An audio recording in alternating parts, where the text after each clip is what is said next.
স্নান করার পর প্রতিদিন কিছু নিয়ম মেনে চললে সংসারে শান্তি ও মঙ্গল আসে। প্রথমত, স্নান করে তুলসী গাছে জল দিতে হবে। তুলসী দেবী ঘরের পবিত্রতা রক্ষা করেন। প্রতিদিন এক মুঠো জল দিয়ে প্রণাম করলে ঘরে শুভ শক্তি বৃদ্ধি পায়। দ্বিতীয়ত, সূর্যদেবকে প্রণাম করতে হবে। আমরা প্রতিদিন বিদ্যুতের বিল দিই, এসির বিল দিই, পাখার বিল দিই, কিন্তু যে সূর্য সারা দিন আলো দেয়, যার সৌরশক্তিতে জীবজগৎ বেঁচে আছে, তাকে কি আমরা একবার প্রণাম করি? স্নানের পর অন্তত একবার সূর্যদেবকে প্রণাম করা আমাদের কর্তব্য। ছোটবেলা থেকেই সন্তানদের এই শিক্ষা দিতে হবে।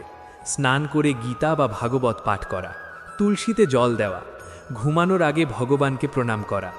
এই শিক্ষা যদি ছোটবেলা থেকে দেওয়া হয়, তবে মা বাবা না থাকলেও সন্তান সেই ধর্মচর্চা ভুলবে না। এবার একটি কাহিনী শুনুন। এক ছোট বালক ভিক্ষা নিতে বেরিয়েছিল বৈষ্ণব সেবার জন্য। সে নিজের জন্য নয়, অতিথি সেবার জন্য চাল ডাল সংগ্রহ করতে বেরিয়েছিল। কিন্তু ভগবান তার বাবাকে পরীক্ষা করার জন্য নিজেই বালকের রূপ ধরে আগে ভিক্ষা করে নিলেন। ফলে যখন আসল বালক গ্রামে গেল, সবাই বলল, তুই তো একটু আগেই নিয়ে গেছিস, এবং তাকে মারধর করে তাড়িয়ে দিল। বালক অবাক হয়ে ভাবল, আমি তো আসিনি, তবে কে এসেছিল? সে বুঝতে পারল ভগবানই তার রূপ ধরে এসেছিলেন। অত্যন্ত অপমানিত হয়ে সে সংকল্প করল, যদি বৈষ্ণব সেবা করতে না পারি তবে এই জীবন রাখব না। সে যমুনার জলে নামল। সে সাঁতার জানত না, তবুও সম্পূর্ণ বিশ্বাস নিয়ে বলল, কৃষ্ণ, রাখলে তুই রাখবি, মারলে তুই মারবি। বিশ্বাস যার থাকে তার জন্য ভগবান পথ করে দেন। বালক চোখ বন্ধ করে জলে নামল আর অলৌকিকভাবে ওপারে পৌঁছে গেল। সে বৃন্দাবনে গিয়ে চাল ডাল সংগ্রহ করল। ফেরার পথে আবার পরীক্ষা। যমুনা পার হওয়ার সময় তার চাল ডালের পুটলি জলে পড়ে গেল। সে খুঁজে না পেয়ে কাঁদতে লাগল, মা যমুনা, যদি আমার অতিথি সেবার সামগ্রী নিয়ে থাকিস তবে আমাকেও নিয়ে নে। ভগবান ভয় পেলেন। প্রকৃত ভক্তের আর্তনাদে তিনি স্থির থাকতে পারেন না। সঙ্গে সঙ্গে বালকের পিতাকে পাঠালেন। পিতা এসে তাকে ডাকলেন আর সে রক্ষা পেল। এই কাহিনী আমাদের শেখায়, প্রকৃত বিশ্বাস থাকলে মৃত্যু ভয়ের নয়। দেহ নষ্ট হয়, কিন্তু আত্মা নষ্ট হয় না। আমরা দেহ নই, আমরা আত্মা। আজকের দেহ একদিন বদলে যাবে, কিন্তু আমি থাকব। শাস্ত্রে বলা হয়েছে, কেউ খেয়ে মরে, কেউ খাইয়ে মরে, কেউ নিয়ে মরে, কেউ দিয়ে মরে, কেউ শুনে মরে। যেমন বকাসুর কৃষ্ণকে খেতে গিয়ে মারা গেল, পুতনা বিষ খাইয়ে মারা গেল, রাবণ সীতাকে নিয়ে মারা গেল, কর্ণ দান দিয়ে মৃত্যুবরণ করল, ধৃতরাষ্ট্র পুত্রের মৃত্যু সংবাদ শুনে ভেঙে পড়ল, সতী পিতার নিন্দা শুনে দেহত্যাগ করলেন, হিরণ্যকশিপু অহংকারে নরসিংহ অবতারের হাতে বিনাশ হল। সব লীলার শেষে শিক্ষা একটাই, অহংকার নয়, বিশ্বাসী মুক্তির পথ। মৃত্যুকে ভয় নয়। গীতা বলে, দেহ পরিবর্তন হয়, আত্মা অমর। তাই স্নান করে তুলসীতে জল দাও, সূর্যকে প্রণাম করো, সন্তানদের ধর্ম শিক্ষা দাও এবং বিপদের সময় ভগবানের চরণে আশ্রয় নাও। বিশ্বাস থাকলে ভগবান রক্ষা করেন। আজ আমি এমন এক ভক্তের কথা বলবো, যিনি শুধু ধন সম্পদ নয়, নিজের দেহ পর্যন্ত ভগবানের চরণে সমর্পণ করেছিলেন। তিনি হলেন মহান দানবীর বলি মহারাজ। বলি মহারাজ প্রতিজ্ঞা করেছিলেন, আমার কাছে যে যা চাইবে আমি দান করব। তিনি যজ্ঞ সম্পন্ন করে ব্রাহ্মণ, ঋষি ও প্রজাদের প্রয়োজন মতো দান করছিলেন। তার দানের খ্যাতি চারদিকে ছড়িয়ে পড়েছিল। তখন ভগবান মনে মনে ভাবলেন, দেখি তো বলি তার প্রতিজ্ঞা সত্যিই রক্ষা করতে পারেন কিনা। ভগবান বামন রূপ ধারণ করলেন। ছোট ব্রাহ্মণ বালকের বেশ, হাতে কমণ্ডলু, তাতে গঙ্গাজল।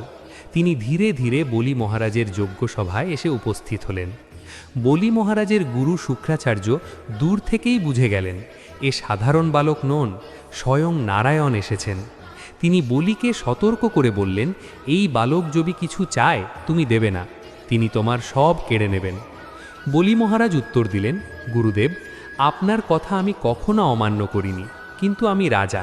আমি প্রতিজ্ঞা ভঙ্গ করি তবে আমার ধর্ম নষ্ট হবে। আমি কথা দিয়েছি, যে যা চাইবে আমি দেব। বামনদেব বললেন, মহারাজ, আমার ত্রিপদ ভূমি চাই, মাত্র 3 পা জমি। বলি মহারাজ হেসে বললেন, 3 পা? এত সামান্য, আরও বেশি চাও।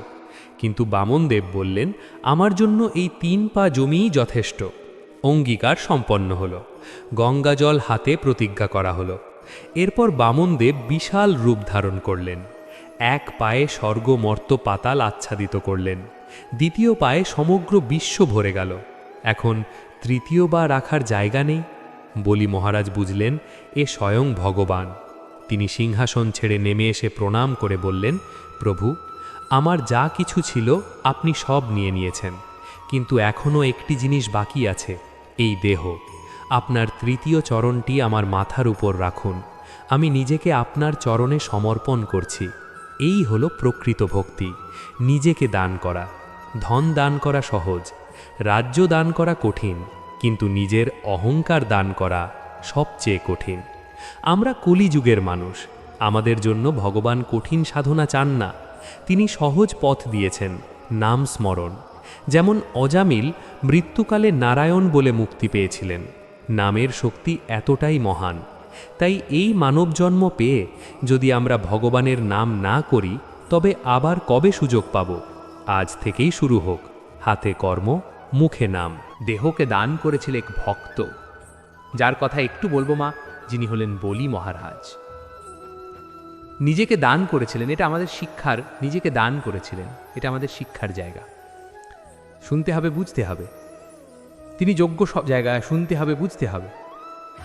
তিনি যজ্ঞ সমাপ্ত করেছেন এবং প্রতিজ্ঞাও করেছেন, আমার কাছে যে যা চাইবে আমি দান করব। এখন প্রত্যেকে যে যা চাইবে আমি দান করব। এখন প্রত্যেকে যজ্ঞ সমাপ্ত হওয়ার পর যে যা চাইছে, বলি মহারাজ যজ্ঞ সমাপ্ত হওয়ার পর যে যা চাইছে তাকে তাই দান করছেন। ভগবান বিষ্ণু মনে মনে তাকে তাই দান করছেন।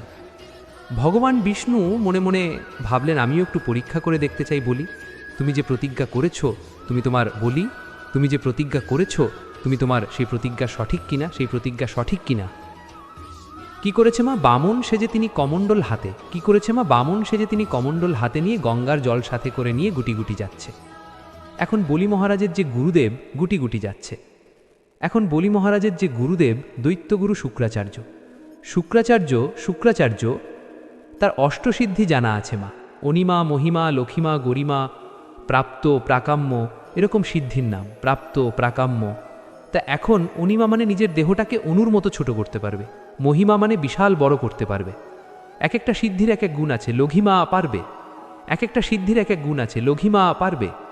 এক একটা সিদ্ধির এক এক গুণ আছে, লঘিমা মানে লঘু মানে হালকা, গরিমা মানে ভারী। নিজেকে যেমন খুশি তেমন করতে পারে, এতটাই তার সিদ্ধি জানা আছে। এখন বাবা শুক্রাচার্য দূর থেকে সেই বালককে দেখে, ভগবানকে দেখে চিনতে পেরেছে, মা সর্বনাশ, স্বয়ং নারায়ণ আসছে। আর বলি মহারাজ কিন্তু প্রভুকে ভালোবাসতেন। দেখছে আসল সত্যটাকে গোপন করে বলিকে সাবধান করে দিতে হবে। ভগবান পরীক্ষা করতে আসছে না, জানি আমার শিষ্য সর্বস্ব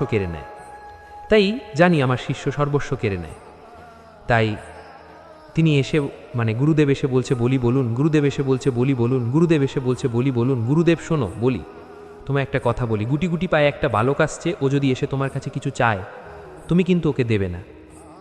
সঙ্গে সঙ্গে করজোরে বললেন, গুরুদেব আপনি কি বললেন? কি বললেন? আপনি যা বলেছেন আমি কোনোদিন কোনো কথা অমান্য করিনি, কিন্তু আমি তো রাজা, আমার বাক্য তো ব্যর্থ হবে। আমি যদি আজকে সকলের মনোবাছা পূর্ণ করতে না পারি, তাহলে যে প্রতিজ্ঞা করেছি আমি যতক্ষণ ভাণ্ডারে থাকবে আমি দান করব। আমি কি করে এই প্রতিজ্ঞা ভঙ্গ করব? গুরুদেব আপনার কোনো কথা আমি অমান্য করিনি, গুরুদেব আপনার কোনো কথা আমি অমান্য করিনি, কিন্তু আজকের কথা আমি রাখতে পারবো না।